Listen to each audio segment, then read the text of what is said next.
जय Sai Ram everyone, welcome to echoes of Shirdi. आशा करती हूँ साईं कृपा से आप सब बहुत बहुत अच्छे होंगे, खुश होंगे, स्वस्थ होंगे मेरे साईं परिवार। जितना साईं डिवोटीज़ के अनुभव पढ़ती हूँ, सुनती हूँ, आप सभी के साथ शेयर करती हूँ, मैं ना आश्चर्यचकित हो जाती हूँ कि बाबा कैसे सही टाइम पे भक्तों को गाइड करते हैं, मन की दुविधा हटा देते हैं। मैम बताती हैं वो जहाँ रहती थी 3-4 साल से, वो घर किसी पर्सनल रीज़न से उन्हें छोड़ना था और नया घर ढूंढना था। ठीक है, उनके पास 10 से 15 दिन का टाइम था कि वो नया घर मतलब नए घर में शिफ्ट हो जाए। तो जहाँ पे आप लंबे टाइम से रहते हैं उस जगह को छोड़कर एक नई जगह में शिफ्ट होना, नए लोकेलिटी में एडजस्ट होना बहुत डिफ़िकल्ट होता है। तो इन्हें भी अच्छा नहीं लग रहा था, पर घर ढूंढना शुरू किया। 1 महीने पहले से ही बहुत सारे घर देख रहे थे, पर ना कोई घर पसंद नहीं आ रहा था। फिर एक दिन मैम अपने पापा के साथ गई एक घर देखने, और जैसे ही अपार्टमेंट में एंटर करती हैं तो मैम नोटिस करती हैं कि एक पिलर पर साईं बाबा की फ़ोटो लगी हुई थी। मतलब जो पार्किंग एरिया होता है ना, वहाँ के पिलर पे साईं बाबा की फ़ोटो लगी हुई थी और बाबा रेड कलर के वस्त्र पहने हुए थे। तो ये देखकर मैम को याद आया साईं सच्चरित्र जी से एक अध्याय, जहाँ बाबा ने श्यामा जी को कहा था कि तुम्हारे पहुँचने से पहले ही मैं वहाँ पहुँच जाऊँगा। और मैम को लगा कि उनके साथ भी ऐसा ही हुआ। वो बहुत खुश हुई ये सोच कर के सच्चरित्र में बाबा ने जैसा कहा था, या बाबा ने जो भी प्रॉमिसेस अपने भक्तों को किया है साईं सच्चरित्र में, वो बाबा आज भी निभाते हैं।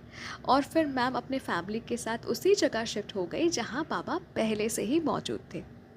अब जब नए घर में शिफ्ट हो गई तो इनके मन में एक विचार आया कि क्यों ना अपने घर के लिविंग रूम में बाबा की फ़ोटो लगाएं। अब वो पिंटरेस्ट देख रही थी, साईं संदेश सुन रही थी, इंस्टा में पोस्ट देख रही थी, इसी आशा के साथ कि बाबा का क्या राय है, बाबा क्या सोचते हैं। कि मेरे मन में तो विचार है कि मैं घर में बाबा का एक फ़ोटो लगाऊंगी, पर बाबा का क्या राय है। अब मैम ना पिंटरेस्ट देख रही थी, साईं संदेश सुन रही थी, इंस्टा में पोस्ट देख रही थी, इसी आशा के साथ कि बाबा का क्या राय है। मेरा तो विचार है कि मैं घर में बाबा की फ़ोटो लगाऊंगी, पर बाबा इसके बारे में क्या सोचते हैं। तो एक दिन अचानक इनको पिंटरेस्ट में एक मैसेज मिला जहाँ बाबा कह रहे हैं कि बच्चा, तुम काफ़ी दिनों से एक फ़ोटो घर में लाना चाह रहे हो और तुम्हें मेरी सारी फ़ोटोज़ अच्छी लगेंगी, लेकिन तुम मेरे मंदिर आना और फिर ये जो फ़ोटो आप देख रहे हैं ना, बाबा ने इस फ़ोटो को, मतलब इस फ़ोटो में ही वो मैसेज था कि ये फ़ोटो लाकर आना।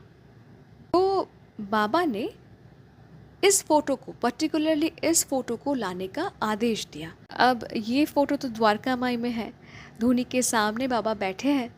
तो ये कोई कोइंसिडेंस नहीं, भक्त को बाबा का राय चाहिए था। बाबा ने साफ साफ इंस्ट्रक्शन दिया कि क्या करना चाहिए।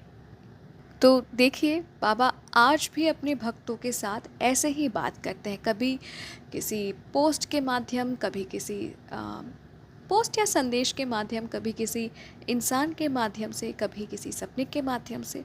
कौन कहता है कि बाबा कम्युनिकेट नहीं करते? बाबा हर पल कम्युनिकेट कर रहे हैं, आपको सुनना पड़ेगा।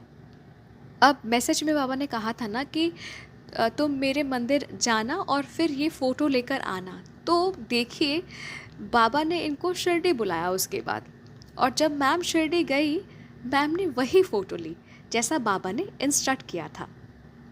और उसके बाद द्वारका माई भी उस फ़ोटो को मैम लेकर गई जहाँ बाबा बैठते हैं धुनी के सामने। वहाँ पर पंडित जी ने भी फ़ोटो को रखा, और फाइनली शिरडी से लौटने के बाद वो फ़ोटो घर पे लगा दिया मैम ने। तो बात ये है मेरे साईं परिवार, अगर बाबा से राय मांगेंगे तो बाबा देंगे। Ma'am, thank you so very much, इतना प्यारा सा एक अनुभव हम सभी को उपहार देने के लिए।